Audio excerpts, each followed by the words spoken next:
Meus estimados irmãos e irmãs, muito boa noite.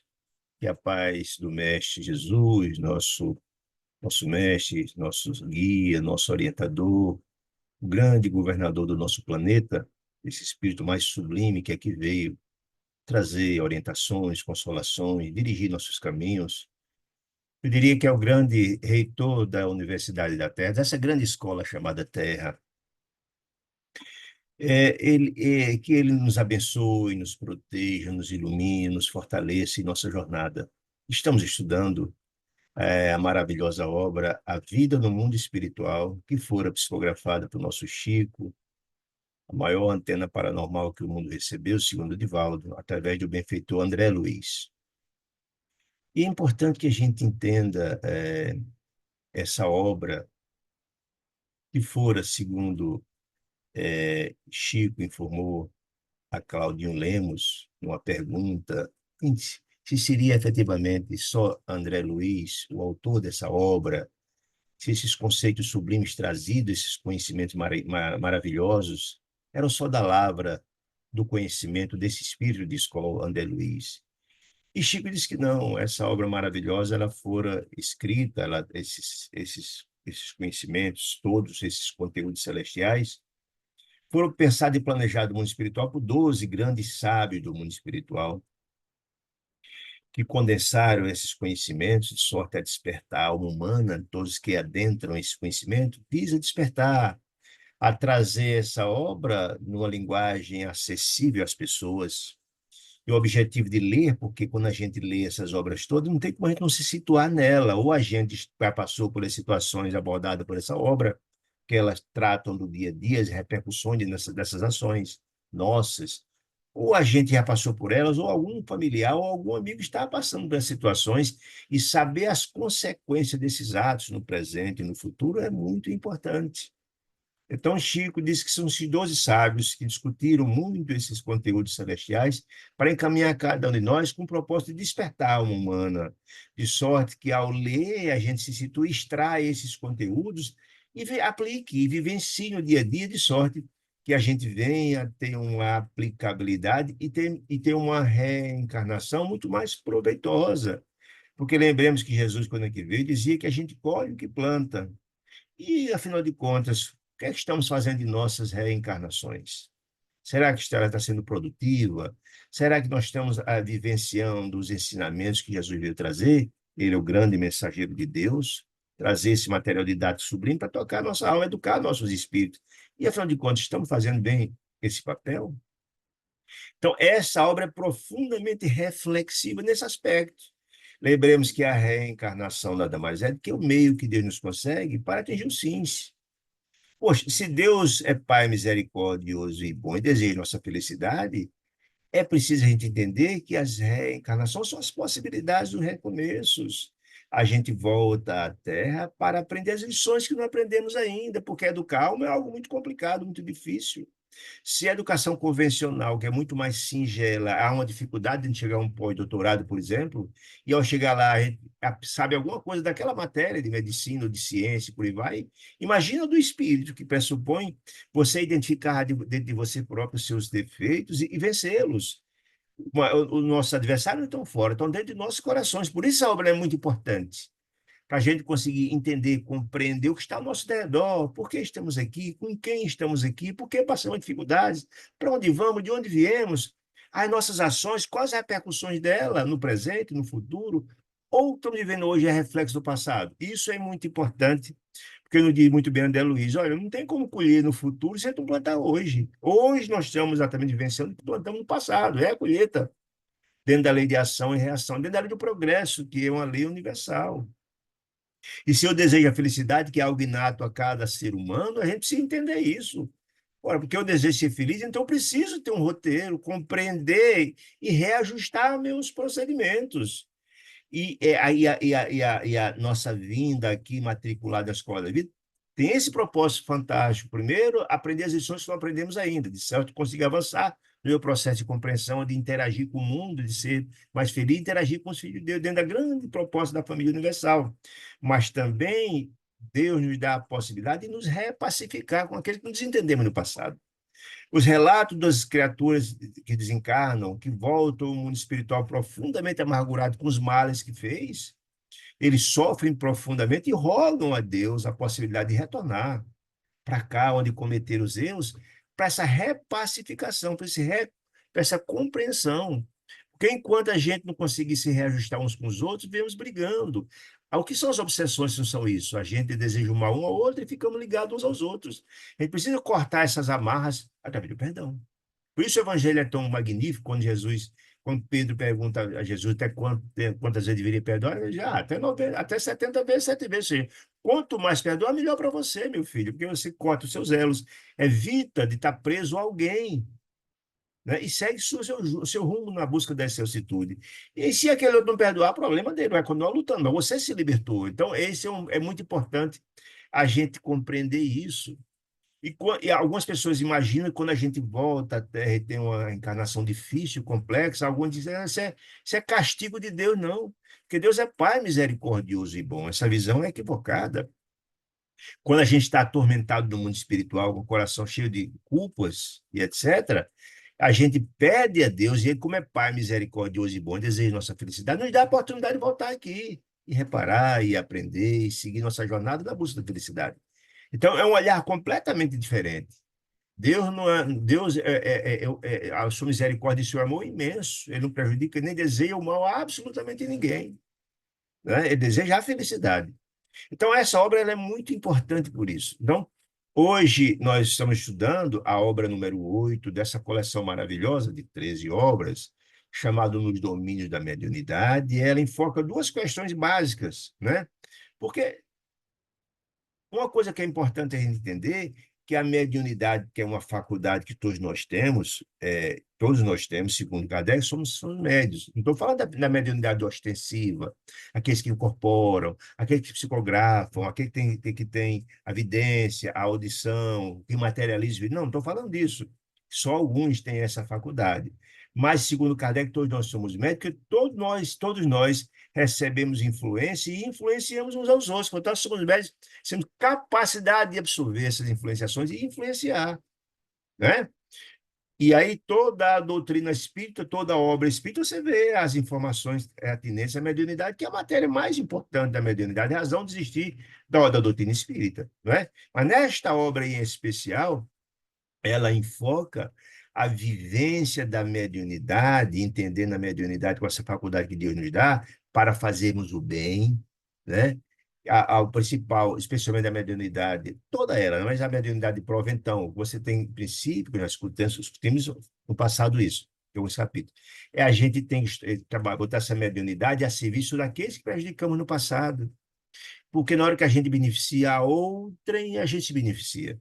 Nós somos o beneficiário do bem que a gente faz aos outros. Então, a mediunidade, nessa obra, ela é tratada a mediunidade vivenciada sob os ensinamentos e a orientação do Evangelho de Jesus, dentro da ideia de Jesus, de que devemos dar de graça aquilo que recebemos de graça. Aqueles que comercializam em torno da mediunidade fazem um grave erro, assumindo graves compromissos para o futuro. A mediunidade tem que ser colocada a serviço do próximo, do amor, da fraternidade, da renúncia, né? Com muita persistência, com muita disciplina.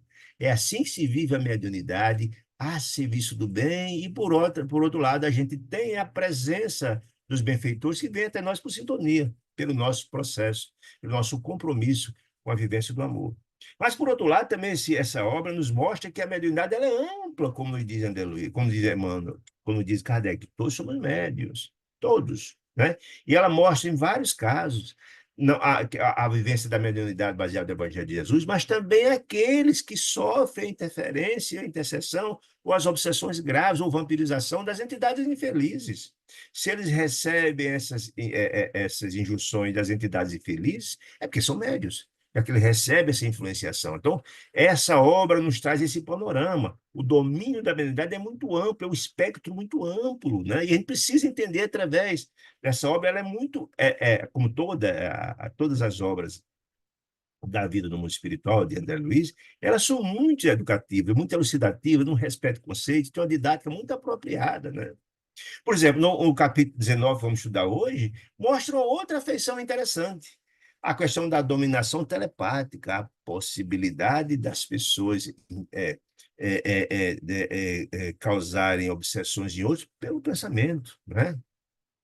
Mostrando, por exemplo, que algumas pessoas imaginam que os processos obsessivos só acontecem através dos espíritos. Não. As obsessões podem acontecer dos desencarnados espíritos para com os encarnados, pode acontecer dos desencarnados por desencarnados, portanto, espíritos, é perfeitamente possível. E pode acontecer também do encarnado para o desencarnado. E mais, entre encarnados e encarnados, um caso vamos ver hoje da dominação. Veja como o espectro é amplo. Por isso, os domínios da mediunidade é muito amplo. E essa obra traz essas informações, e só que a gente consiga compreender isso. Porque Kardec não dizia que nós somos mais influenciados pelos espíritos que imaginamos, mas nós somos dirigidos por eles. E a gente precisa entender esse conceito, mostrando que a mediunidade está presente na nossa vida em todos os momentos. Em todos os momentos a mediunidade está presente. Nós interagimos, sem perceber. Mas o tempo todo somos interagimos, ou influenciamos ou somos influenciados, né?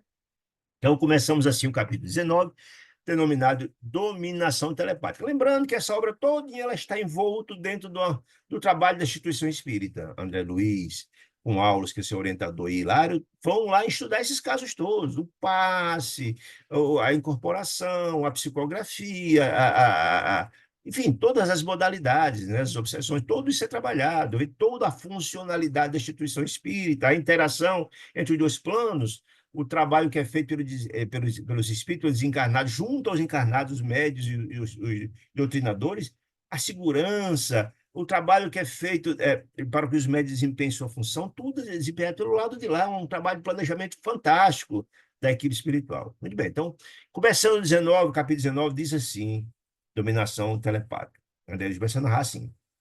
Eu também queria colocar uma outra coisa que é importante. Esta obra de André Luiz, a gente faz com o maior vagar, a gente estuda capítulo a capítulo com muita calma, porque é tão rico em informações, é tão rica em informações essa obra, que vale a pena estudar cada uma. Então, a gente não tem pressa. Cada semana a gente estuda um capítulo. É tanto que nós estamos já essa obra é número 8, mas desde o nosso lado até agora, nós temos cerca de 140 vídeos aproximadamente. Quem se interessar em estudar conosco, em buscar esse material, está lá, é só se inscrever. E lá no YouTube, está lá no site da Sociedade de Estudos Espírita de Natal. E tem uma playlist com todos esses vídeos, quem se interessar, né? Venha estudar conosco, refletir conosco a respeito desse conteúdo, que ela é maravilhoso, é muito rico. Então, começa assim André Luiz a narrar. Dispunhamos a despedida, como assim? Ele estava no trabalho da casa, analisando, investigando, viram lá a questão do passe, viram lá a questão do mandato mediúnico, tudo numa noite, né? Estavam próximos a concluir a tarefa, quando a simpática senhora desencarnada, portanto, um espírito, abeirou-se de nós. De nós quem? De André Luiz, de Aulos e de Hilário, os três, né? Cumprimentando a Aulos, então, com respeitosa afetividade. Quer dizer, a senhora conhecia o espírito, conhecia muito bem Aulos, né? Aulos incumbiu-se de apresentar. Olha, essa, disse Aulos aos dois, essa é a irmã Teonila, é uma das nossas diligentes companheiras do trabalho assistencial, ou seja, ela era uma trabalhadora daquela casa onde o trabalho estava se desenvolvendo. Porque o trabalho de assistência, precisa entender, o trabalho, muitas das vezes, o trabalho acontece na casa, uma incorporação, um espírito é atendido, é um pedido de prece, a outra que está lá fora e nem está aqui, e o trabalho, ele reflete, o trabalho inicia lá, mas começa e tem uma continuidade lá fora. Noite adentro, quando termina o trabalho de assistência, que todo mundo vai para casa, os encarnados, os espíritos continuam trabalhando. E aquelas tarefas iniciadas ali, às vezes desdobram por meses. É um trabalho, às vezes, um trabalho intrincado que tem repercussões que precisa de um trabalho continuado. Os espíritos trabalham muito à noite, André Luiz tem colocado isso. Durante o dia, todo mundo nas suas ocupações, mas à noite, quando a gente dorme e a gente se desdobra, muita coisa é feita, muito trabalho é feito, é levado para a gente tentar se melhorar, buscar informações, orientações, porque aqueles desequilibrados também vão para as entidades dos mundos infelizes, etc., que sofrem processos graves até de obsessões, né? Muito bem, então essa senhorinha, que é essa senhora Teonila, era trabalhadora desta casa, onde a Ana Luísa estava lá desenvolvendo essa pesquisa desse trabalho, né? Foi apresentado ele e ela trabalhava junto com a equipe orientada por aula no trabalho de assistência aos sofredores, aos necessitados e até colega mesmo, que é um dos casos aqui da casa que estão passando um processo complicado. Então, olha só, a nova amiga nos apresentou e tal, E então, a aula disse o objetivo de que a trazia. Ela nos procurou, segundo a aula, ela me procurou aqui, tinha um propósito. Contou então a senhora, a Tionila, que vinha buscar socorro, buscar assistência para uma senhora de nome Anésia, que era também trabalhadora da mesma instituição. Era encarnada. No caso de Dona Tionila, ela era desencarnada, que ajudava na instituição, prestando serviço de assistência espiritual. Já essa senhora que estava necessitada de ajuda, necessitada de socorro, Anésia, essa era encarnada, trabalhadora encarnada da casa, desenvolvia um trabalho material, digamos assim, já que ela era encarnada, né? Devotada, companheira da instituição, que nos achava. E dizia Dona Teonila que ela estava passando por uma provação duríssima, muito dura e muito difícil, né? Porque, disse ela, além da preocupação de Dona Anésia com a criação das crianças que tinha três mocinhas, né?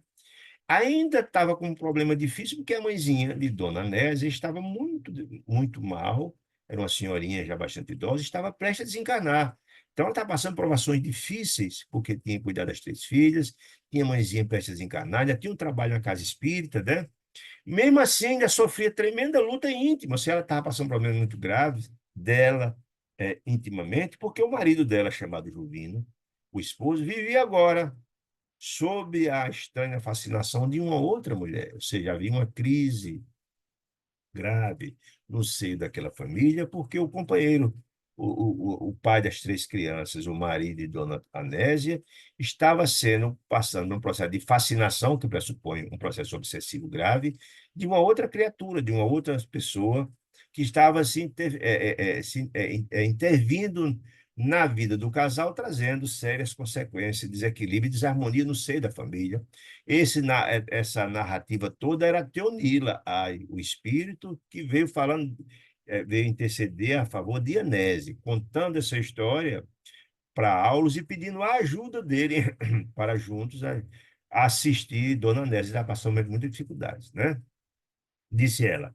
Esquecera-se Juvino, o marido, invigilante, das obrigações no santuário doméstico. Não era só um problema de desequilíbrio que pressupõe uma desunião entre marido e mulher. Não, além dessa desunião marido e mulher que estava acontecendo, né, que estava levantando sofrimentos à dona Nésia, ele também tinha praticamente estava abandonando a casa, as responsabilidades com o lar, com os filhos, olha aí, né?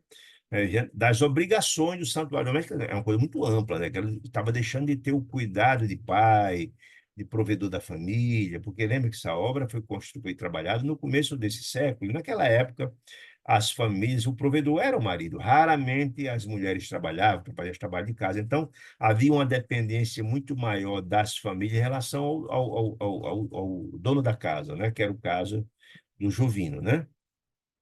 Parecia, disse Dona Teonila, de tudo desinteressado o Juvino, da companheira, mas não só dela, das filhas. Havia, na verdade, um relaxamento da assistência não só à companheira, que ele se mantém à distância, mas também das filhas, as três filhas do casal, que também não estava tendo cuidado com elas, o carinho, enfim, a assistência.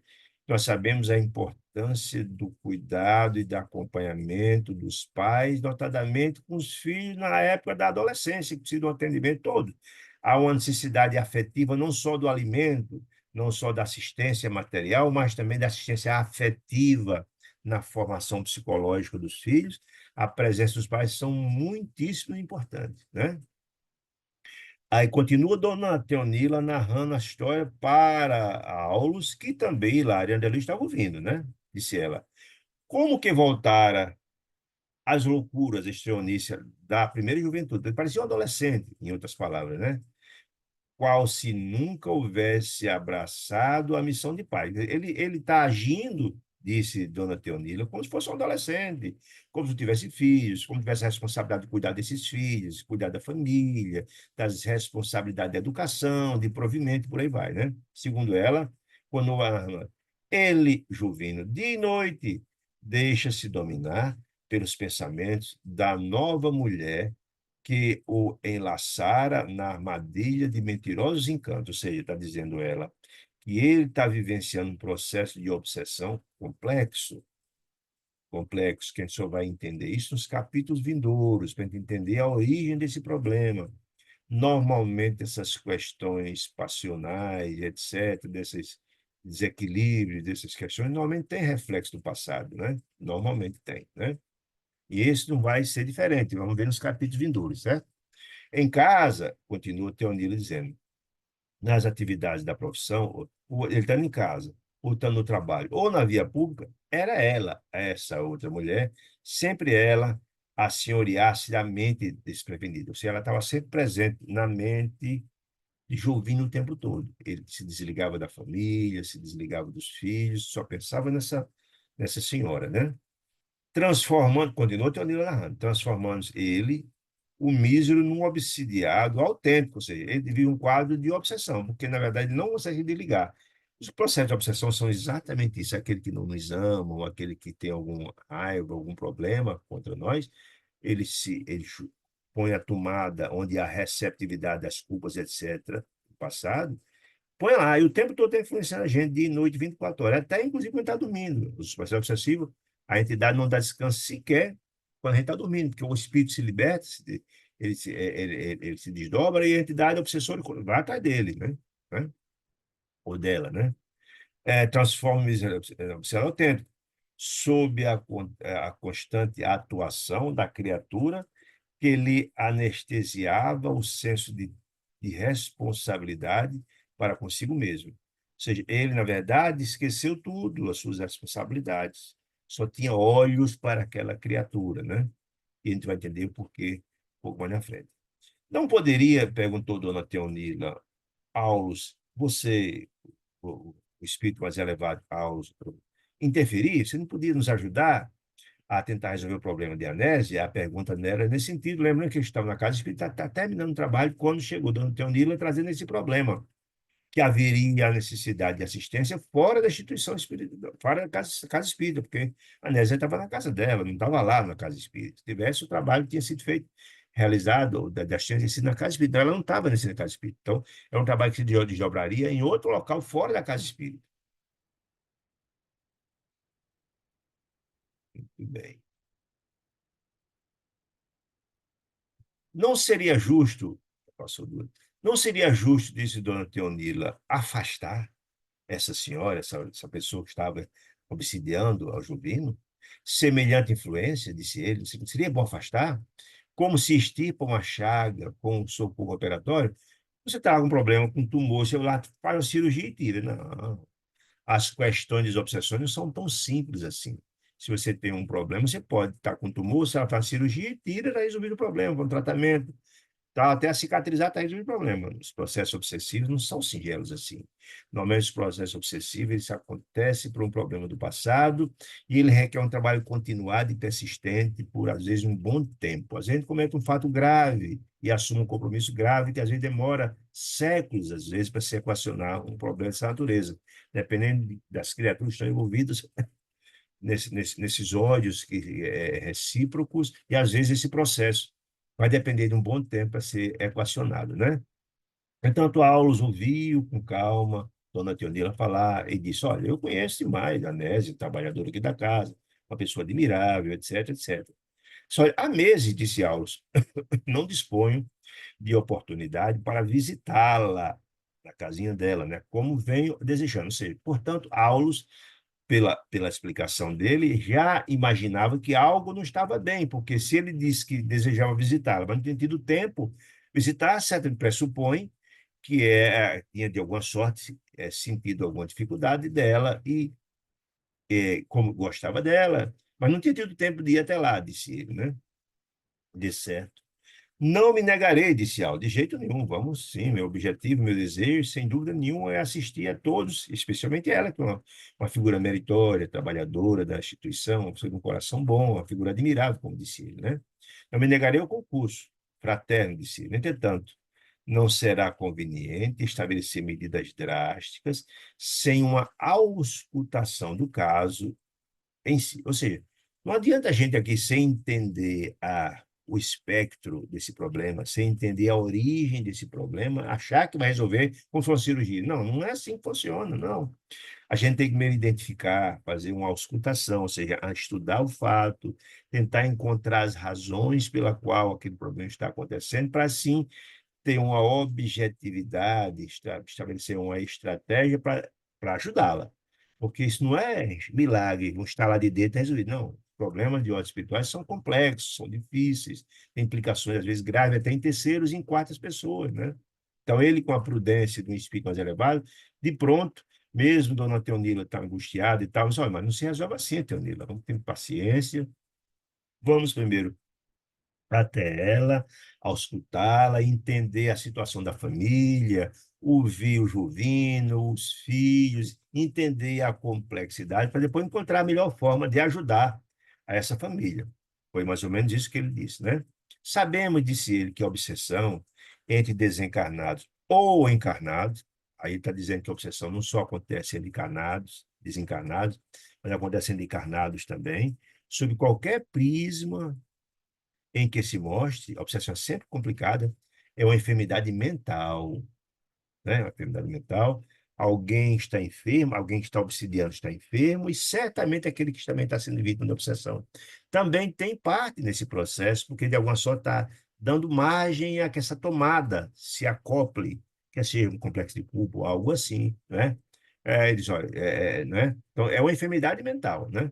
Reclamando, por vezes, tratamento de longo curso. E não é coisa singela como fazer uma cirurgia para tirar um tumor. Não, não é. É um processo, primeiro, uma necessidade. Quando você faz um trabalho sem uma. Quando você faz um trabalho, mesmo que você vai fazer uma cirurgia, sem depois exames prévios para saber onde é que o tamanho do problema, compreender o problema, vai atacar, no o espiritual é muito mais complexo. E aí que você tem que ter cuidado mesmo para estudar o problema todo, entender as implicações, de onde vem, o espectro, se atende, se o problema só é com Jovino, ou é com Anésia, ou é com os dois, ou implica nos filhos, para assim estabelecer uma estratégia de assistência amorosa junto àquela família. Dizer isso, né? Quem sabe, disse ele, se o pobre Jovino, disse Aulus, não estará na condição de um pássaro hipnotizado. Você está sofrendo um processo obsessivo, como se fosse um hipnotismo, né? Não obstante o corpanzil, disse ela, que ele confere aparência de robustez do plano físico, do que percebo, disse ela, anotou ela, a Teonila, não vejo tão semelhante, vejo tão semelhante ela, numa visão superficial, um homem comprometido com um trabalho digno, parece ser uma pessoa de bem, ameaçado por uma mulher, uma perversa mulher, ela dizendo que ele está sendo um processo, ele era um homem de bem, trabalhador, mas está sendo ameaçado por uma mulher perversa que está lá com propósitos escusos, tentando dificultar o problema da família. Oh, não, disse Aulus com sua visão muito mais, um coração mais elevado, uma visão muito mais humana e amorosa, sabe? Disse ele, não, minha amiga, não a classifique, disse ele, essa senhora como mulher perversa, com objetivação, adjetivação de mulher perversa. Acima de tudo, é imperioso, seria aconselhável, é imperioso aceitá-la, essa criatura, por infeliz irmã. Aí eu lembro muito de uma conceituação muito interessante de Sócrates, o grande filósofo. Ele dizia uma coisa maravilhosa, né? Que o homem não faz o mal por ser mal. Não. Ele faz o mal por ser ignorante. A ignorância, a capacidade de compreensão dele não chegou a um patamar de que sua probidade interior, seu Deus interior, grite alto e evite que ele tome atitude ruim, né? Ele disse, não, o homem faz o mal porque ele é ignorante. No dia que ele se sublimar, no dia que ele se iluminar, no dia que ele se equilibrar, ele não fará mais o mal por uma questão muito singela, dizia Sócrates. Porque o mal não habita mais seu coração. E ninguém pode dar o que não tem. Olha que maravilha, né? Então, a gente tem aí essa visão da doutrina espírita, nós devemos ter misericórdia com as criaturas ignorantes, porque eles precisam despertar. Se a gente manda mais sentimento infeliz para ele, mais ódio, só estamos piorando o quadro dele. Não estamos ajudando. Jesus não fazia nunca nada do contrário, ele sempre levava luz, compreensão, para que a luz chegue, clareie o coração dele, expulse as sombras e ele sim viva na luz. Com a luz, a gente tem a razão, a compreensão, o entendimento. Olha que maravilha, né? É exatamente isso. A gente, no estágio que a gente vive, a gente tem uma capacidade muito grande de, indignado com a atitude de alguém, tem alguma raiva daquela criatura. É pior. Se a gente manda essa raiva e piora a situação daquela criatura e já está, já está nas sombras, se eu mando mais sombras, eu tenho responsabilidade também nessa compreensão. Então, a compreensão, só a luz é capaz de vencer as sombras, só o amor é capaz de vencer o ódio. Então, a gente tem que compreender se essa criatura está numa situação difícil, mandar luz para despertar, expulsar as sombras, né? Tem uma visão completamente distinta. Por isso que Aulo diz aqui, não, minha filha, não diga isso, que é uma mulher perversa. Era uma criatura, né? Uma irmã infeliz, seja ignorante, não despertou ainda para. Olha que maravilha, né? Aí ela se tocou, né? Teonila se tocou diante dessa explicação maravilhosa de aula, sim, sim, concordo, disse Onila, né? Reajustando-se, ela, de repente ela estava muito impulsiva no julgamento e ele chamou a atenção para ela sobre isso, né? De qualquer modo, disse Teonila, sem querer discutir com o mestre, nem deveria, porque sabia que ele tinha razão, rogo-lhe a Aulus a caridosa intercessão a favor de Anésia, que está passando um momento muito difícil. Anésia, ela dizendo, tem sido uma colaboradora providencial nem nossa tarefa. Que nossa tarefa? Ela é uma trabalhadora assídua da casa e, através dela, muitas tarefas importantes, serviço ao próximo, de ajuda, de assistência, têm sido resolvidas. Ela é uma pessoa meritória. Ela tem méritos. Por ela ter méritos, eu estou aqui pedindo. Essa é uma coisa interessante que a doutrina espírita nos diz. Todo bem que você faz, esse bem tem reverberação, tem repercussão. Ou seja, na hora que eu faço bem a alguém, esse bem não é só aquele que é beneficiado, que ele se torna grato à sua assistência. Não. Há uma rede de simpatias. Aqueles que eu amo, o pai, a mãe, o irmão daquele beneficiado, também rogam a Deus bênçãos de pai, de amor, e essas bênçãos é aquele depósito da poupança do espiritual que eu falo sempre, né? É isso. Porque no dia que você precisar, aquelas criaturas que você beneficiou, ou os parentes, ou os amigos que você beneficiou, vem em seu socorro. É o caso agora, sem dúvida nenhuma, de Anésia. Ela, pelo bem que ela fez, ela tem uma rede de simpatias importante. E essas criaturas, como Teonila, como o próprio Aulus, que vê nela esses métodos, vem em socorro dela, porque ela fez o bem. Não é assim? Ela tem mérito, ela tem crédito, né? E pode utilizar-se dessas intercessões espirituais pelo crédito que ela tem, né? Muito bem. Disse ela, Anésia não se sentia, não se sentiria satisfeita, disse Dona Teonila, cruzar os braços, não, vendo ela sofrer de jeito nenhum. É uma pessoa que merece todo o carinho nosso. Por isso que ele veio aqui pedir ajuda à aula, né? Aí ela disse, fique tranquila, faremos tudo que se afigure viável, tudo na medida do possível, estaremos tudo para fazer tudo tiver nas nossas possibilidades para ajudá-la, sem dúvida nenhuma. Contudo, disse ele, olha, é absolutamente imprescindível analisar o passado. Olha aí, o passado como é importante. Normalmente, um fato dessa magnitude tem reflexo do passado, né? Disse Aldo com sua sabedoria. Normalmente, um fato dessa gravidade, essa mulher está tomando uma atitude difícil no sentido de dividir essa família, é provável que há alguma repercussão do passado, disse ele. É imprescindível fazer um estudo de caso, analisar o passado dela, olhar os arquivos de cada uma dessas criaturas, dele, de Jovino, de Anésia, para ver onde é que está, a partir de onde surgiu esse mal-querer envolvendo essa senhora e esse casal e por aí vai, uma repercussão na família, né? Para concluir, disse ele, passado para concluir, sobre as raízes da ligação indébita, aqui nos reportamos. Ou seja, deve ter alguma coisa no passado para que hoje uma atitude dessa natureza está acontecendo, disse ele, né?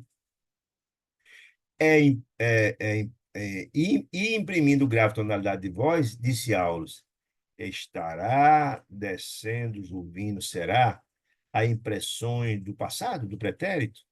Aí eu lembro daquela explicação maravilhosa de André Luiz, que eu sempre falo, porque ela é muito rica em informação. Nós hoje somos o melhor de toda a nossa existência. Desde que a gente, Deus nos criou, nós somos o resultado de todas as encarnações passadas, nós estamos no melhor hoje. Nós estamos no ápice desse processo. Já fomos criaturas muito mais difíceis. E nessa trajetória que fomos criados até agora, cometemos gravíssimos erros e vamos lutando para nos renovar, para nos transformar, etc. E esses erros do passado estão lá no porão, nosso coração. Que ele diz que nosso espírito é como se fosse um prédio de 3 andares, né?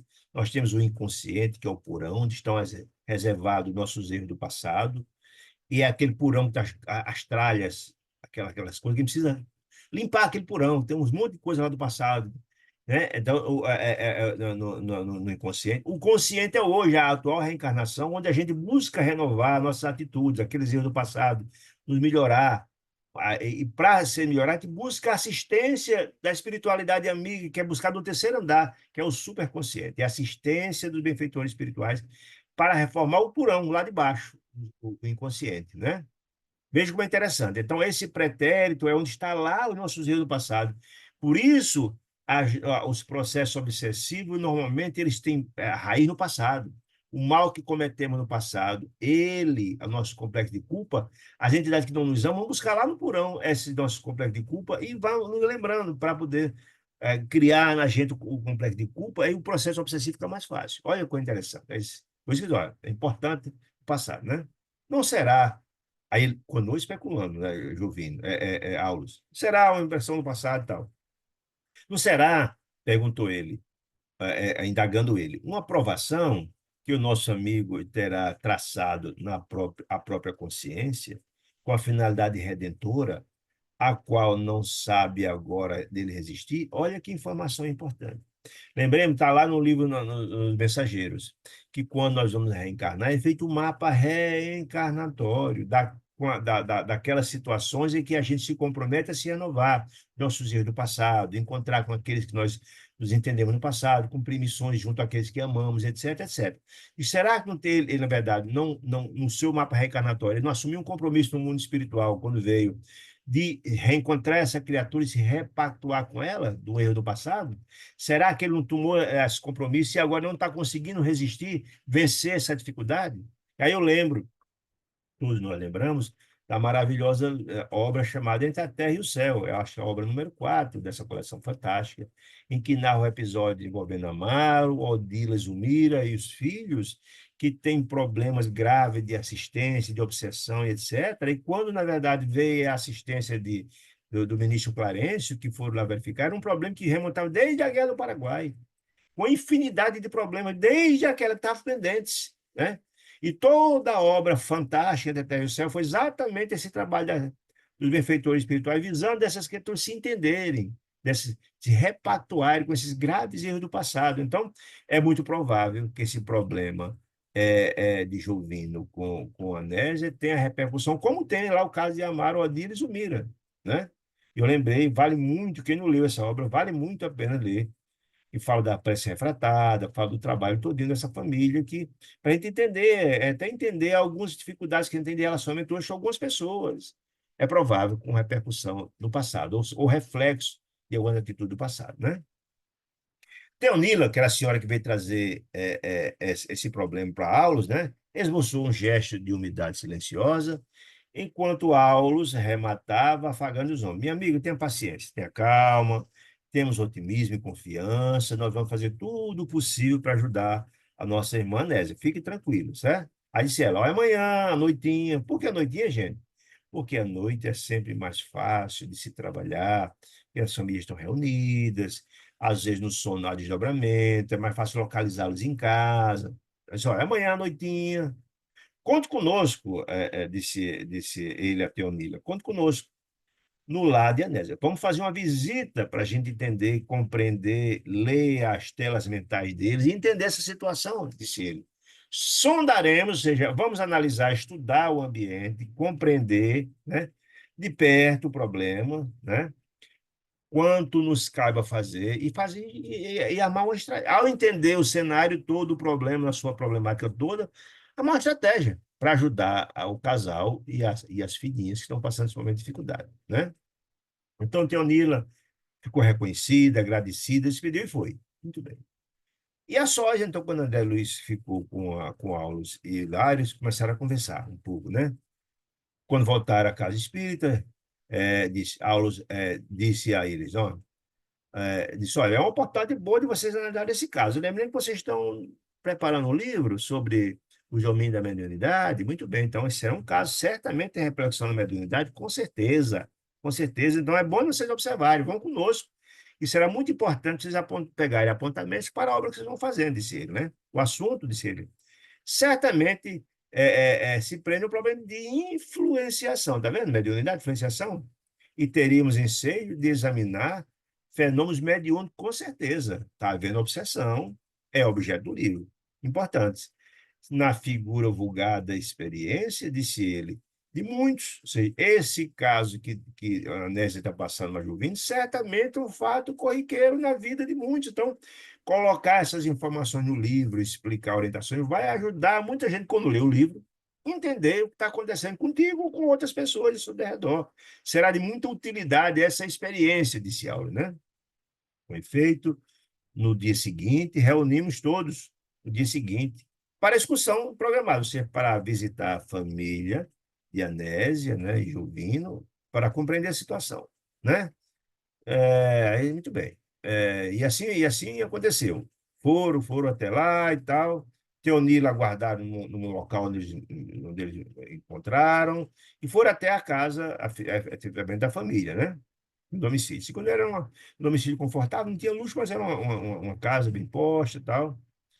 Aí ele traça um pouquinho dos detalhes, só. Guiados por nossa amiga, que amiga? Por Teonila. Guiados quem? André Luiz, Hilário e Aulos, guiados por essa, foram até o interior da casa, onde a família estava fazendo a refeição, a ceia da noite, o jantar, né? Uma senhora, aí começa André Luiz a narrar o cenário que eles encontraram lá, né? Já que foram narrados por Teonila até lá. Uma senhora jovem, ou seja, Dona Anésia era uma pessoa jovem. Servia atenciosamente um cavalheiro maduro, quer dizer, o marido dela era mais velho do que ela, bem posto, tal, uma pessoa com gosto, parecia uma pessoa bem parecida, tal. Ladeado de três meninas, as três filhas do casal, né? Dentre elas, uma novinha, uma menininha, que tinha entre 14 e 15 anos, era a mais nova das três, né? Claro que o entendimento da véspera dispensava novas informações, ou seja, como foi importante aquele, né, relato feito por Teonila a André Luiz, a Alze e a Hilário, que já sabem mais ou menos a situação, onde havia, em que pé estava a situação, que havia um processo obsessivo vendo uma terceira pessoa, uma senhora, né, envolvendo aquele casal e tal. Então, com essas informações, André Luiz, para a observação dele e Hilário, foi o suficiente já para começar a investigação, né? Paulo, de tanto, explicou, olha, explicou. Anésia e Jovino, seu casal, acham-se aqui com as filhinhas, já disse o nome das três, Marcina, Márcia, Marta e Márcia. Parece que está na sequência de idade. A menininha era Marcina, a mais jovem, né? A palestra familiar desdobrava jantando, normalmente é comum se conversar na hora da refeição, para fazer um relatório do dia, mais ou menos assim. No jantar, então, é assim, né? Afetuosa, mas a conversa era amistosa, mas o dono da casa parecia contrafeito. Ou seja, a senhorinha e as três filhas estavam conversando normalmente, havia um clima de harmonia, mas ele não, ele contrafeito, ele parecia dissonante o comportamento dele em relação aos outros. Dos apontamentos das meninas, não lhe arrancavam mais leves sorrisos. A menina estava contando o dia a dia, as coisas engraçadas do dia, aconteceu, a experiência, e ele todo lá calado, não se entusiasmava, não se interessava nada pelo que as filhas estavam falando, né? Contudo, enquanto o genitor parecia aborrecido, a mãezinha, Dona Nésia, se fazia cada vez mais terna, como uma forma de compensar o alheamento do marido, né? Uma forma de compensar, estava dando são as filhas ali mais ternas, mais carinhosas e mais contente, incentivando a conversação das duas filhas mais velhas, Márcia e Marta e Márcia, né?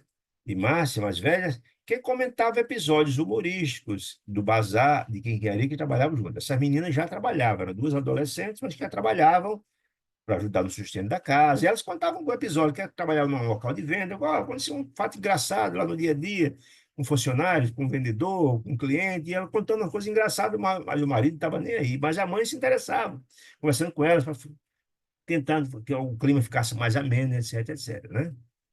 Fim do jantar, a senhora dirigiu-se à mais nova, a moça a menina mais nova, no caso a Marcina, né? E recomendou com carinho. A Márcia é a mais nova, acho que é. Márcia, minha filha, volte à vovó. Márcia era mais nova, era adolescente. Márcia, minha filha, volte à vovó e espere por mim. Ou seja, a vozinha, que era a mãezinha dela que estava prestes a desencarnar, estava doente, muito doente. Ela vai acompanhar a mamãe, disse ela, que ela está doente, precisa ficar muito tempo só, né? Nossa doente não deve estar só, que ela estava numa situação muito difícil, saúde, etc. A pequena obedeceu, né?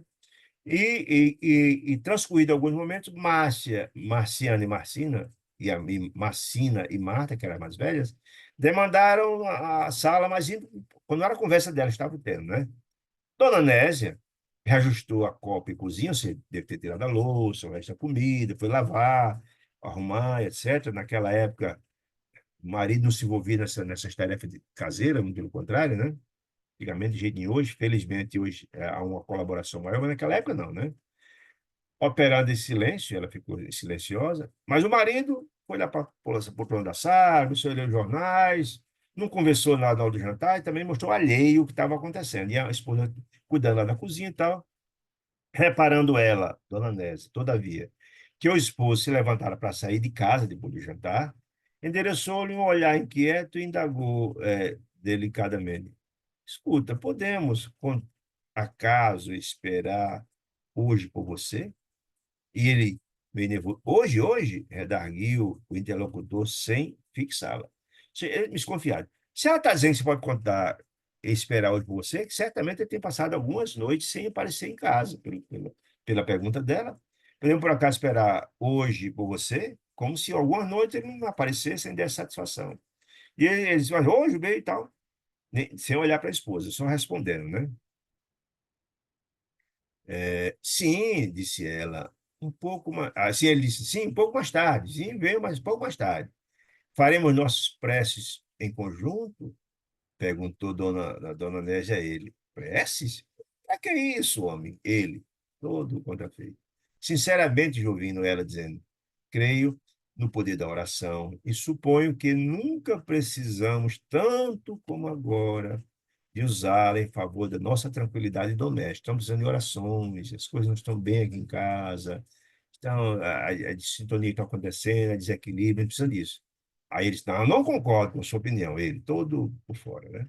E sarcástico, a exibir estranho sorriso, continuou. Não disponho de tempo, disse ele, meio grosseiro, né, para lidar com os seus tabus, de que prece é importante, que reza que é importante, para a união de família, né? Tenho compromisso inadiável, disse ele.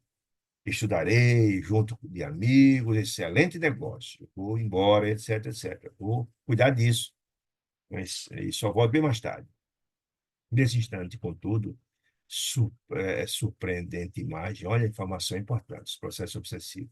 Nesse instante em que havia esse diálogo de Dona Anésia pendendo se ele ia voltar para casa, se daquela noite, etc., nesse instante, contudo, surpreendente imagem de mulher surgiu-lhe à mente, à frente dos olhos. A mente de quem? De Jovino. Surgiu como se fosse uma imagem na frente dele. Olha aí a entidade que estava obsidiando-o na frente dele, né? Qual se fora projetada. Como tem um projetor que projetou a imagem, né? Tem um projetor de cinema que projetou a imagem, aparecia na frente dele aquela imagem, né? Sobre ele sim, qual essa imagem frente dele, como se fora projetada sobre ele à distância. Essa imagem é bem distante e se projetar na frente dele, né? Aparecendo e desaparecendo com intermitência. Aparecia, desaparecia aquela imagem na frente dele, né?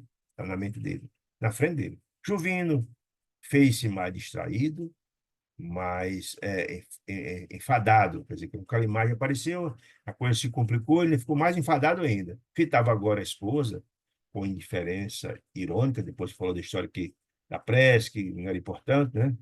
Demonstrando inexplicável, inexcedível dureza espiritual. Ele parecia bem alheio, mais alheio ainda depois daquelas imagens aparecendo. Intrigados com o fenômeno, aquela imagem que está aparecendo na frente dele, na nossa vista, ouvimos a Nésia, não, sim, diferente, demonstrando as durezas e tal. Intrigado com o fenômeno, ouvimos a Nésia que, enlaçada por Teonila, é importante, veja, Anésia, a senhora encarnada, estava ali sobre a proteção de Teonila, a benfeitora dela, a amiga espiritual dela que foi pedir socorro para ela a aulas. Ela estava lá abraçada, dando apoio, dando suporte, influenciando, dando conforto a ela, né? Dizia quase suplicante ela que estava enlaçada por Teonila. Jovino, você não concorda que temos estado mais ausentes um do outro, quando precisamos estar mais juntos? Ora, ora, disse ele. Por que mais juntos? Ela ia explicar por que é mais juntos. Ora, ora, disse ele. Deixe de pieguice, deixe de sentimento exagerado, Anésia. Sua preocupação seria própria há 20 anos, quando não éramos senão tolos colegiais. Não, Alice, não, não é disso que eu estou falando, não. Não estou falando aqui de apego. Não, não é isso, não. Inquietam-me nosso lar e nossas filhas, que vocês estavam, de alguma sorte, negligenciando. Você está distante da gente, da família, só quer ficar saindo, só quer passando noites fora, ela dizendo, né?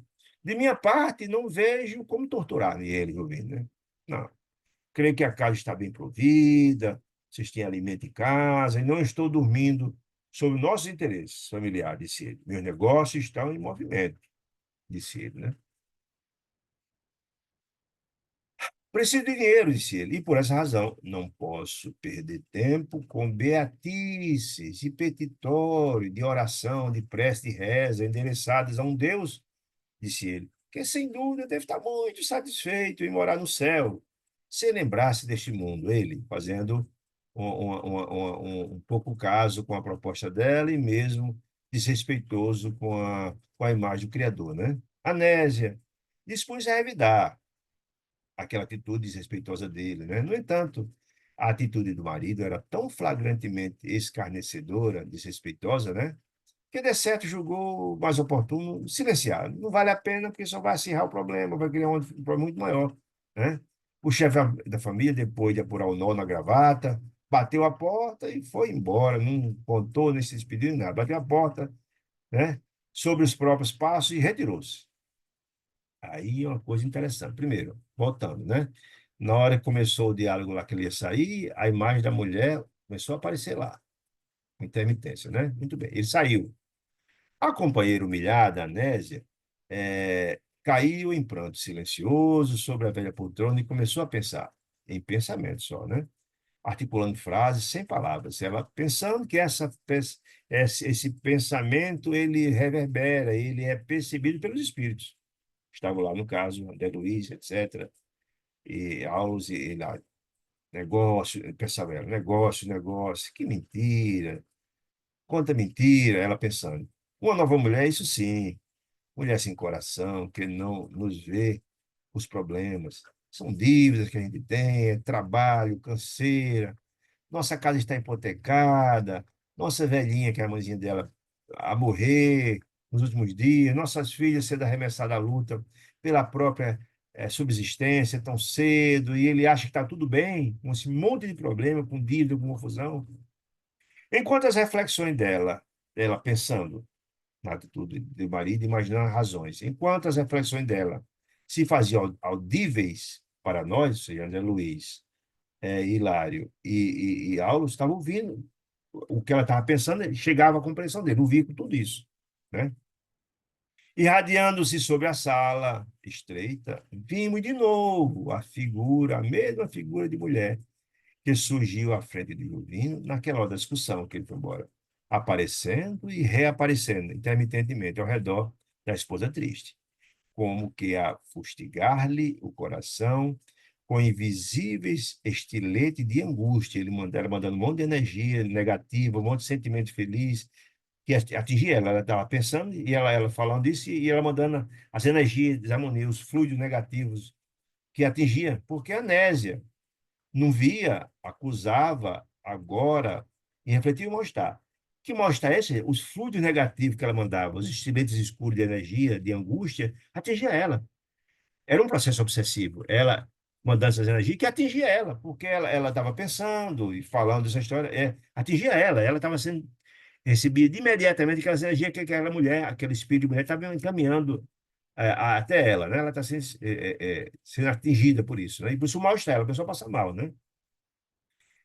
Ela não via aquela criatura com os olhos a estranha indesejável visita. No entanto, assimilava a presença. Ela tinha a percepção que ela estava ali, em forma de incoercível tribulação mental. Ou seja, a perturbação veio. Não começou a receber aquele estilo de angústia, ela começou a se sentir mal, né? O envolvimento espiritual da entidade infeliz estava nessa. Ela não via, mas sentia que ela estava presente ali. Ela começou a se sentir mal, sentia passar mal, né? De inesperado, passou da meditação, que ela estava só pensando, pacífica do que podia estar acontecendo, a tempestuosos pensamentos, ou seja, ela, quando foi receber aquelas energias, aqueles fluidos negativos de feliz, mudou completamente. Ela foi atingida e perturbou-se completamente, né? Ela ficou profundamente perturbada, né? Mudou. Ela teve só um pensamento pacífico, mas de repente ela mudou, ficou profundamente perturbada, né? Eu lembro dela, disse André. Eu lembro dela. Lembro sim, refleti agora, em franco desespero. Ela, de repente, mudou completamente, ela no pensamento tranquilo. Eu conheço, é a boneca da perversidade. Ou seja, aí é onde a gente vai entender que certamente é um problema do passado. Ou seja, ela, na verdade, já reconhece que aquele pensamento e aquelas energias que ela estava recebendo de desespero, já era perceptível para ela. Ela trouxe as lembranças do passado de alguém. Conheço, é a boneca da perversidade. Ela já agiu no passado da mesma forma, porque ela de repente se lembrou dessa história toda. Talvez não lembrando exatamente com detalhe, mas você sente, puxa, essa sensação não é nova, né? Há muito tempo, disse ela, vem sendo um veículo de perturbação, ou seja, não é novidade. Essa criatura vem perturbando há muito tempo para a nossa casa. Jovim está modificado, e eu tenho certeza que é a influência dessa criatura que está também agora aqui nos perturbando, né? Disse ela. Abandonamos pouco a pouco, Juvinda, abandonando-nos pouco a pouco quem? A ela, a esposa, e aos filhos, a casa, negligenciando com assistência à família, com a situação econômica dos filhos, obrigando os filhos a trabalhar muito jovem, a casa com problema de hipoteca, enfim, um monte de problemas, né? Parece detestar até mesmo a oração, ela dizendo, ele está nos abandonando, é a influência dessa criatura, até querem saber, fica desdenhando a figura de Deus, etc. Que horrível criatura ela já, com raiva, né? Bem, que horrível criatura, uma adversária qual é essa? Que se intromete, que se miscui, na coisa, que se intromete em nossa existência, a maneira de vibra traiçoeiros. Ela estava já com a raiva danada da influenciação dessa criatura. Antes era um pensamento passivo. De repente ela mudou, sob a influência dessa entidade infeliz, que começou a ser envenenada com as energias que estava recebendo, ela também mudou. Perdeu a estribeira, perdeu o equilíbrio, né? Ah, a maneira de uma vibra traiçoeira, ela está se intrometendo na nossa vida, trazendo sérios problemas aqui em nossa casa, né?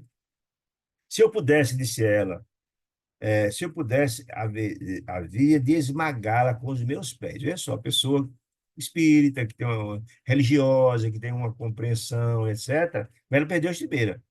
Mas hoje, não faria de jeito nenhum por causa da fé religiosa que eu tenho, disse ela, né? Que me forra o coração contra a violência, mas que eu estou com vontade, estou, disse ela, né?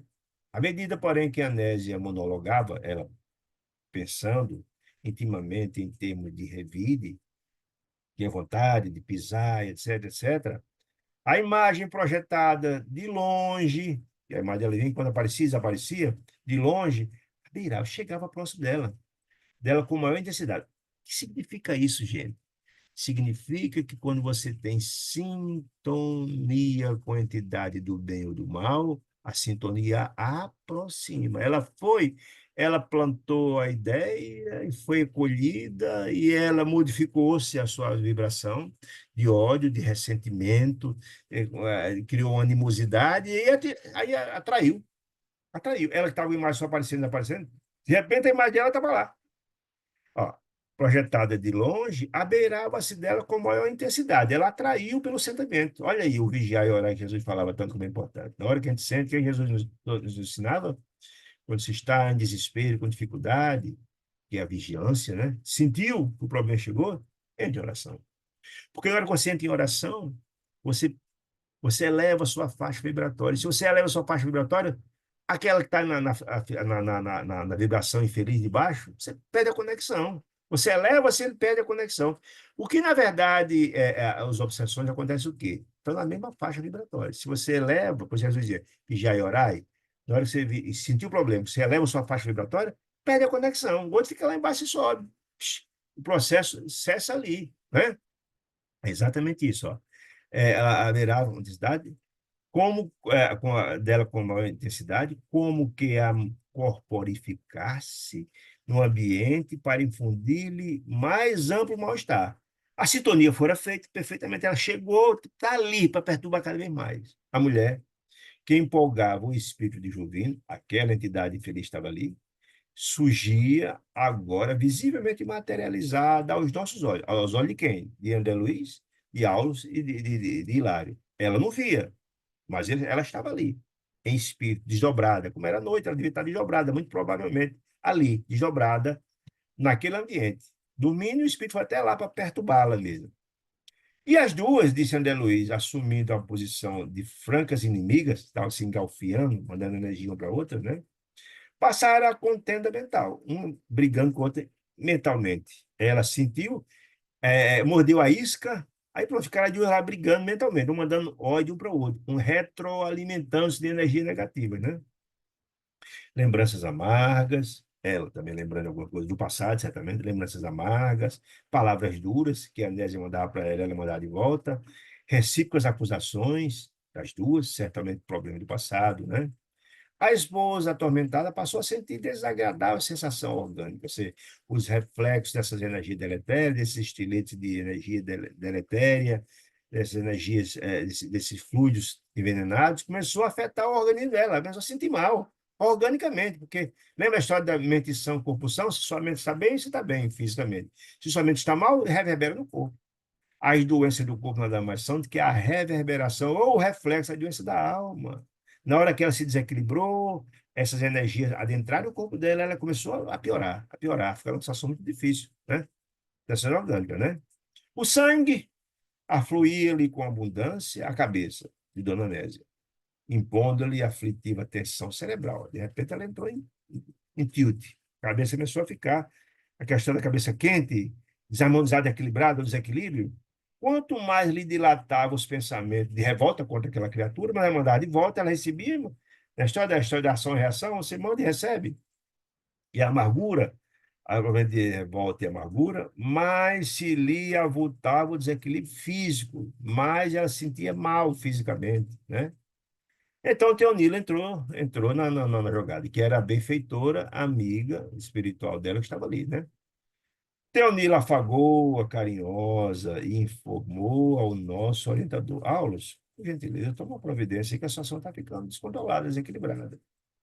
Há muitas semanas, disse Teonila, diariamente se repete esse conflito. Essa angústia que eu falei que ela está passando, porque tem 3 filhos numa situação difícil, que tem a mãezinha para morrer, já tem um trabalho de assistência, etc., que vem piorando a cada dia, porque há semanas que ela vem recebendo a visita dessa entidade infeliz, que está só jogando energia desarmoniosa, e ela está desequilibrada cada vez mais, está piorando cada vez mais. Se repete o conflito. Temo pela saúde de nossa companheira. Ela vai adoecer, não vai aguentar essa situação, e pode causar um problema muito grave, causar um problema de saúde bastante sério, com consequências imprevisíveis. Aulos, depois dessa história toda, tomou uma atitude, né? A aula deu-se pressa em aplicar recursos magnéticos, você aplica fluidos sublimes sobre ela, visando tirar aquelas energias deletérias, aqueles fluidos desarmoniosos, desequilibrados, para voltar ao equilíbrio dela. Quero renovar-se suas energias, mudar. Quando você recebe as bênçãos da energia harmoniosa, a luz chega e espanta as sombras, né? Você equilibra-se, tranquiliza-se, harmoniza-se e tira aqueles sentimentos harmoniosos. Você recebe um banho de luz, de energia, de harmonia, você equilibra de novo, né? Magnético de alívio. E desde então que essas aplicações começaram a acontecer, as manifestações estranhas diminuíram até a completa sensação. Ou seja, é o efeito da luz, é a força do amor, é a força da fraternidade. A luz chegou, as sombras são coisas antagônicas. Quando a luz se estabelece, ela foi reequilibrada, a entidade caiu fora, né? Ela se acalmou, se tranquilizou. Efetivado o reajuste dela, relativo à Dianésia, e percebendo-nos a curiosidade, então, ao explicar, Jovino permanece atualmente sob imperiosa dominação telemática. O que é telemática? Psicológica, pensamento. Ele consegue domínio, essa entidade consegue domínio sobre ele pelo pensamento, né? Dominação telepática. Veja aí, é uma obsessão de encarnado para encarnado. Essa criatura está encarnada e está mandando o pensamento que está afetando ela. Então, as obsessões de encarnado para encarnado acontecem sim, é um exemplo. Por isso que, na verdade, esse livro, O Domínio da Mediunidade, ele queria entender, é uma forma de explicar para a gente que existe os problemas de obsessão de encarnado para encarnado, né? Então, o Jovino permanece atualmente sob o período do domínio telepático, a que se rendeu facilmente. Ou seja, ele, na verdade. E aí, gente, qual é a história do vigiar e orar que é importante? Ele mesmo, como ele não tem a prática e a vivência da oração e da prece, você não tem o escudo. O escudo é isso. Você, na verdade, é uma criatura que emana, tem um sentimento de amor, de fraternidade, e tal, sempre. Por que que a oração ela é importante? Para a gente restaurar nosso escudo protetor. Na hora que a gente faz a prece e entra em contato com os benfeitores, nossa couraça protetora, nosso escudo estará pronto. Quando essas energias harmoniosas chegam, você está tranquilo. Como, na verdade, ele descurou disso, ele desequilibrou, não se preocupa com o coração, nem com coisa nenhuma, desdém de Deus, ele, de repente, ficou fragilizado. As defesas dele estavam frágeis. Então, esse processo obsessivo ficou muito mais fácil, já que existe certamente problema no passado. As culpas, ela encontrou o ambiente. As obsessões só acontecem aí, quando encontra o local para colocar a tomada. Ou seja, chega um pensamento de ódio e sentimento, encontra os pinos para colocar a tomada. Foi exatamente o que aconteceu com ele, né? Acendeu facilmente. E considerando-se que marido e mulher respiram em regime de influenciação mútua, ou seja, eles têm sintonia um com o outro, atingiu ele, atingiu ela, de alguma sorte também. A atuação que o nosso amigo vem sofrendo envolve amnésia, atingindo-a de modo lastimável, porquanto a pobrezinha não tem sabido imunizar-se com o benefício do perdão incondicional. Olha aí, ela que já tem de alguma sorte o conhecimento da religião, que vivencia o trabalho, ela também deixou-se levar. Ela, na verdade, ao invés de perdoar esse ar dessa entidade feliz, não, alimentou esse ódio, alimentou esse ódio. Então, por sintonia, a entidade agride a ele, obsidia ele e atinge ela, porque ela também está vivendo essas angústias dentro de casa, e essas angústias vulneralizam também a sua parte emocional, fragilizando-a também, né? Então, essa obsessão dessa entidade infeliz está obsidiando ele e também atinge ela. Porque ela também tem um momento de desequilíbrio, de angústia, de confusão, a mãezinha para morrer, as filhas trabalhando, a casa hipotecada, as dificuldades todas, essa angústia tomou conta do coração dela. E ela não chegou ao patamar de perdão incondicional, disse Aulo, né? Né? Hilário perguntou então a Aulo, escuta, esse é um fenômeno comum? Só está acontecendo aqui? Ah, meu amigo, isso é muito mais comum do que você imagina, né? Sem dúvida nenhuma, é a influência de almas encarnadas entre si, ou seja, a obsessão de encarnado e encarnado. Olha aí. Às vezes alcança o clima de perigosa obsessão, que é o caso. Certo? Então, essas questões são mais comuns do que a gente imagina. Por isso que eu estou dizendo, todos nós somos médios e os fatos mediúnicos acontecem corriqueiramente, todo dia com a gente, muito mais do que a gente imagina, né? E quando fala fatos mediúnicos, não significa só do lado do mal, não, de obsessão, do bem também. Na hora que a gente é influenciado pela entidade benfeitora, que chega ao nosso pela faz a prece, e essa entidade chega a nos ajudar, nos orientar, nos aconselhar, também é um fato mediúnico. Só entender, e o grande objetivo dessa obra é entender o domínio da mediunidade. A mediunidade está presente na nossa vida o tempo todo. A gente influencia e é influenciado o tempo todo, para o bem ou para o mal. Por isso o vigiar e orar que Jesus fala é tão importante. Por isso que a prece é tão importante. Por isso que o perdão é tão importante. Ou seja, tudo que está no Evangelho, a vivência disso. Quem, na verdade, vivencia tudo isso, fica imune a essas questões. Por isso que a doutrina faz questão de despertar na gente esses sentimentos. De sorte que a gente se vacinar contra as sombras, né? E se prevenir contra as sombras. E possa ter uma reencarnação muito mais proveitosa, né? Para quando a gente for poder colher os frutos do nosso trabalho, né? Muito bem. Ó, milhões, disse Aulo, de lares na Terra podem ser comparados à trincheira de luta. os conflitos que acontecem nas casas, muitas vezes são fruto dos processos obsessivos, né? E nós vimos já na literatura espírita, às vezes o problema, bom, se o problema em tese é com o Jovino, mas como na verdade pode atingir terceiros. Às vezes acontece casos de que a pessoa, de alguma sorte, está de alguma forma protegida, e ela atinge terceiros. Para que atingindo terceiros perto de você? É um filho, um parente, é um irmão, um vizinho, enfim, para perturbar indiretamente. Vigiar e orar é muito importante, certo? Muito bem.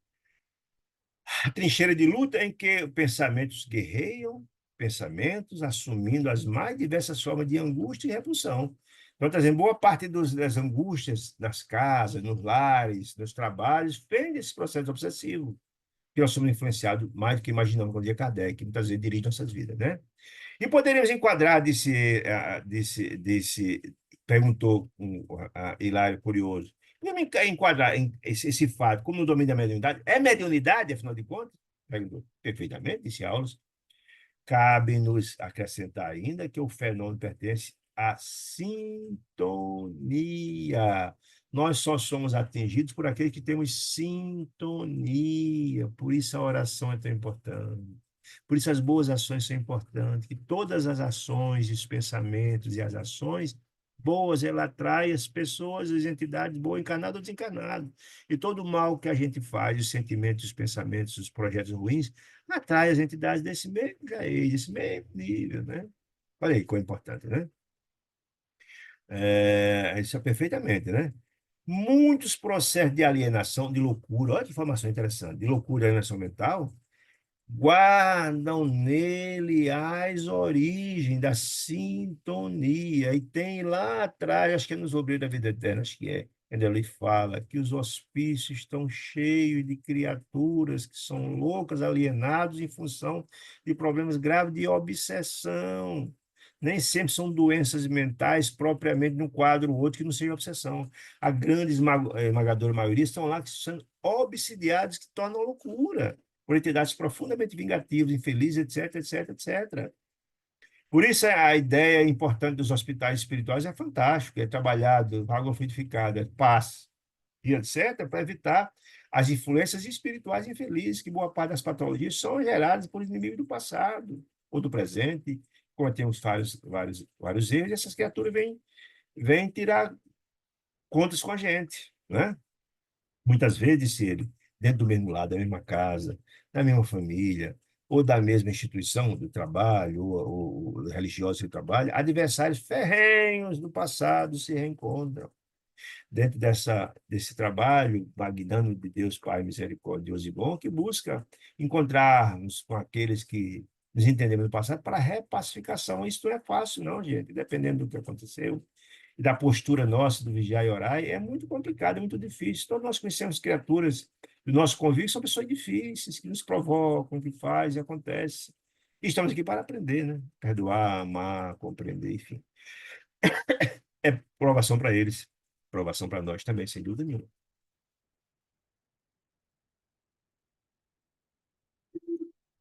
Muito bem. Chamados pela esfera superior, disse Aldo ao reajuste, raramente conseguem superar a aversão, a animosidade dos outros, de que se veem possuídos, uns à frente dos outros, alimentarem compaixão no imo de si mesmos, os raios tóxicos de empatia, de antipatia, que concentrados se transformam em venenos magnéticos, disse ele, ó, suscetível de provocar enfermidade e até morte. Olha que coisa impressionante. Então, os processos obsessivos, alguns muito agudos, pode acontecer morte. Por que é morte? Porque às vezes a pessoa adoece. Porque eu vou até dizer, mente sã, corpo são, mente doente, dependendo da gravidade da obsessão, a pessoa pode enlouquecer. Se a cabeça enlouquece, causa sérios desequilíbrios que adoece o corpo, a pessoa pode morrer por isso, né? E eu lembro, se vocês não lembram, vale muito a pena olhar no capítulo 15 do Missionário da Luz, que é um caso de Volpini, que é um caso muito interessante. Primeiro ele contou o caso de Sigismundo, uma reencarnação bem-sucedida, e de Volpini, que na verdade era um problema do passado, de um espírito que tinha bastante ódio de uma senhora, que ela já tinha sido abortada por ela duas vezes, problema grave do passado, E houve uma repactuação para eles se tentarem de novo para a reencarnação se juntarem. Ela de novo engravida dele. É uma luta imensa com o envolvimento de entidades infelizes e ela termina matando a criança dentro do útero. Foi terrível. E o ódio se exaspera cada vez mais e ela termina morrendo. Do aborto que ela fez, ela morre também com uma forma da vingança dele. Olha aí, exatamente um caso. Eu lembrei desse caso. Vale muito a pena ler para a gente entender isso. Caso Involpi, no capítulo 15, Missionário da Luz. Sim, então os processos obsessivos podem ser morte? Pode ser loucuras, pode acontecer assassinatos, pode ser um monte de coisa. Boa parte dos assassinatos, dos crimes de várias ordens, são em função de problemas obsessivos graves do passado, suicídios e por aí vai, né? Veja como o alcance da lição de Jesus do vigiar e orar. Veja o alcance justamente de Jesus do perdão, perdoar até 70 vezes, 7 vezes, porque são fundamentais para a vida de cada um de nós. Ninguém vai ao Pai senão por mim, dizia Jesus. Ou seja, o ensinamento de Jesus é um arcabouço fenomenal de aconselhamento, de orientações, que se seguirmos vai dar na felicidade. Contrariar, só vamos nos associar com as sombras. Esse é um fato, né? Isso a doutrina espírita nos traz para despertar para essas compreensões, gente. E a gente fica marchando contra a maré, aí fica difícil, né? Fica difícil. Portanto, essas orientações são importantes para a vida. Por isso essa obra ela é tão importante. Toda essa obra ela é importante. Essa que eu digo, a vida do mundo espiritual, que traz fatos. Ou a gente já viveu, ou conhece alguém que viveu, o que está passando, para despertar, desperta, acorda para a vida. Esse é o objetivo, certo? Por isso, disse ele, não será necessária que a perseguição recíproca se expresse em contendas visíveis. E não é só o bate-boca, não, não, não. Você mentalmente, baixa as vibrações silenciosas de crueldade, despeito, de ódio, de ciúme, violência e desespero, as quais, alimentadas, ou seja, uma contra a outra, uma manda um xingamento para um outro, um xingamento para o outro, vai acirrando o processo. Um manda veneno para o outro, veneno para o outro. Vai se, a retroalimentação. Isso são obsessões, gente, graves, né? Alimentado de parte a parte, constitui corrosivo destruidores que pode matar, pode matar. Olha que coisa grave, né? Fim da ligeira pausa, disse Alves, o pensamento exterioriza-se e projeta-se. Por isso que vem a projeção da imagem, ó. E projeta-se, formando imagens e sugestões que arremessa sobre os objetivos que se propõe a atingir. Essas energias que te manda chega, negativa ou positiva, mas chega e causa sério. Por que ela atinge? Atinge quem? Quando há receptividade. Porque se você está lá tranquilo, em paz, em oração, bem, está noutra faixa vibratória, não alcança você. Olha aí, o vigiar e orar como é importante. A gente está em paz, tranquilo. Porque se a gente perdoa os outros de lá no Evangelho, Deus não permite não que alguém que foi o mal atinja você. Você está noutra faixa, você está numa faixa mais elevada, não chega, não tem sintonia, você não consegue perceber aquela energia negativa que chega. Olha aí que maravilha, né?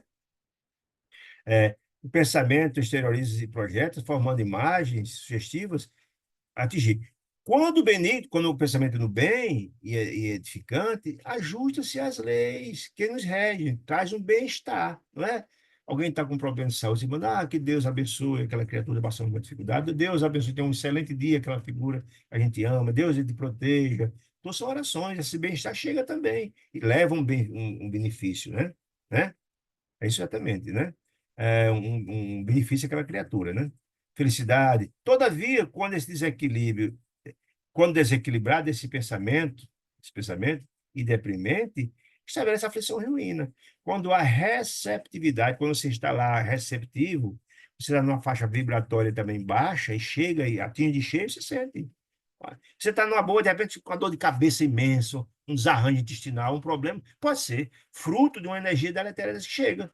Você está receptivo, está bem, de repente tem uma dor, se acama, febre, e ninguém sabe por quê. Então, a oração é sempre muito importante, elevar-se a nossa faixa vibratória, né? A química mental, disse ele, vive na base de todas as transformações para o bem e para o mal. Por quê? Realmente evoluímos em profunda comunhão telepática, ou seja, de pensamentos, né? Com todos aqueles encarnados ou desencarnados que se afinam conosco. Por isso, volto a dizer, que o vigiar e orar tem que ser um mantra na vida da gente, né? A gente é afetado não só com pensamento negativo, desencarnado, mas desencarnado também, né? Então a gente tem que estar receptivo para os bons pensamentos, fazendo bem, o amor, fazendo a prece, você criar receptividade, e o bem que vai e volta também. É a lei da ação e reação, né? Todo bem que você faz, recebe um bem de volta. É assim que acontece, né? E como solucionar o problema da antipatia contra nós? Perguntou Aulos. Como perguntou Hilário. Indagou meu companheiro com interesse. Aulos disse: olha, a melhor maneira, amigo, de extinguir o fogo é recusando o combustível. Ou seja, se na verdade a pessoa manda dar para cá o sentimento negativo, manda o bem. O perdão até 70 vezes, 7 vezes. Se alguém me fala mal, faça o bem, faça uma prece, né? Perdão, a prece é o caminho. Você não é atingido se você emana, quando chega a energia, você está no outro patamar se quer ele atinge, né? A fraternidade, esse colchão de ações boas, né? Operante será sempre o remédio eficaz ante as perturbações dessa natureza, disse ele, né?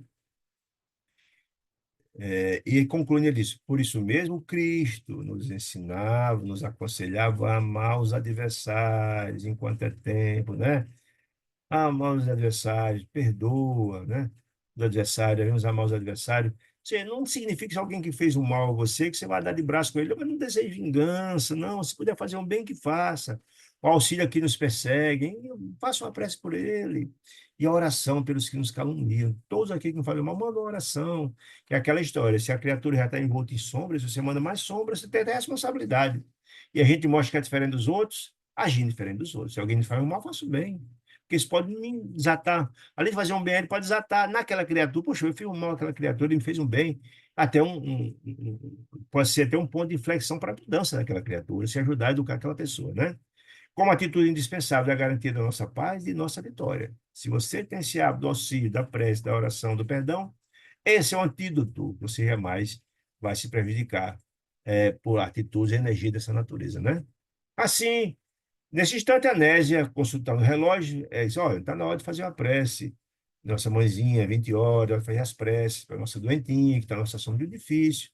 Convidando, então, a filhinha para fazer a oração com a mãezinha. E então, André Luiz foi lá, o Hilário e também Aulos, para acompanhar na oração em favor daquela senhorinha. E o próximo capítulo certamente será o estudo do efeito da oração. Veja quanta coisa importante no capítulo pequeno, mas profundamente ilustrativo e educativo para cada um de nós, tá certo? Alguma dúvida, meus amados irmãos? Se tiver alguma dúvida, por favor, nos encaminhe. Se puder responder, responderemos. Se não, queria agradecer muito pela companhia de vocês, carinhosa, essas reflexões, e convidar vocês para estarmos juntos na próxima quarta-feira, se Deus nos permitir. E uma excelente semana e uma maravilhosa noite. Deus abençoe a todos. Saúde e paz.